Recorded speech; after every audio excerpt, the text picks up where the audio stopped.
wabarakatuh. Urang ti kelompok 4 bade ngawawancara ka salah sawiosna guru di MA anu wastana Ibu Eti Nurhayati. Assalamualaikum warahmatullahi wabarakatuh. Waalaikumsalam warahmatullahi wabarakatuh. Apunten atos ngawagel kana waktosna dumasar sim abdi sarerencangan nugas wawancara Sunda anu ngeunaan permasalahan pelajar di Indonesia. Janten kieu Bu, ayeuna seueur pelajar anu nyaliwang tina aturan. Contona bolos, telat, sumping sareng sajapina. Tah, kunaon Bu pangna pelajar tiasa kitu? Ngeunaan kana permasalahan ieu pelajar anu sok bolos, telat sumping sareng sajabina biasa wae eta kulantaran murangkalih teh hiji teu ngartos kana status sareng tugas selaku pelajar, yen di sakola teh ngagaduhan tata tertib anu geus mati. Nu kadua lantaran kirang dorongan tina jiwana. Nu katilu lantaran pangaruh ti luar tina masalah pergaulanana atanapi pangaruh tina ayeuna zaman anu tos majeng nyaeta zaman teknologi sapertoskeun medsos nyaeta Facebook, WA sareng sajabana. Naon Bu bentena pelajar ayeuna sareng pelajar anu kapungkur? Pelajar nu kapungkur sareng ayeuna teu benten nyaeta dina tugas sareng kawajibanana.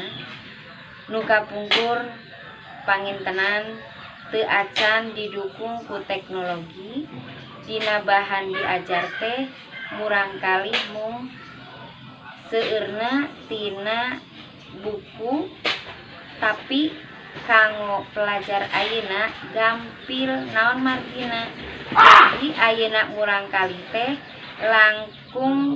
langsung tiasa milarian bahan ajarna tina buku atanapi tina HP. Malihan mah tiasa diajar nyalira di bumi. Mung panginten murangkalih eta kedah tiasa ngulah milih kana tayangan-tayangan anu aya dina HP atanapi dina medsos. Saha anu janten korban tina kalakuan pelajar nyaliwang teh? Anu janten kakait atanapi kacandak dina permasalahan ieu nyaeta hiji anjeunna nyalira, nu kadua sepuhna sareng masyarakat di lingkunganna, nu katilu lembaga di mana murangkalih nyiar ilmu. Ibu sebagai guru terang panginten iraha waktos anu pas kangge ngahukum pelajar anu kitu. Sanes ngahukum pangintenan ngawurukan atanapi masihan wejangan ka eta murangkalih aya sababaraha tahapan.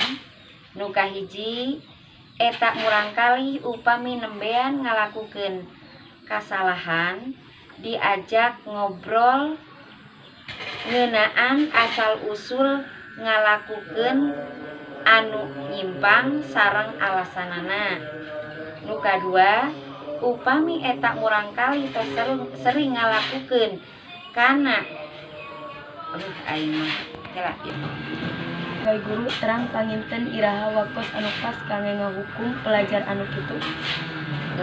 Dina perkawis ieu sanes ngahukum pangintenan ngawurukan atanapi masihan wejangan aya sababaraha hal atanapi tahapan kanggo ngawurukan murangkalih.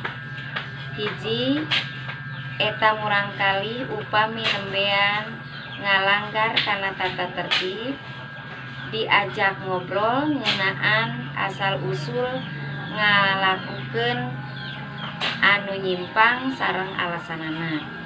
Nu kadua upami eta murangkalih tos ngalakukeun pelanggaran tata tertib sering. Dua upami murangkalih tos sering ngalakukeun pelanggaran tata tertib di wuru kanan teras di seratan sepuhna piwarang ka sakola supados langkung diperhatoskeun ku sakola sareng ngejanten sepuhna. Nuhun Ibu tos nyayogikeun kana waktosna. Assalamualaikum warahmatullahi wabarakatuh. Waalaikumsalam warahmatullahi wabarakatuh.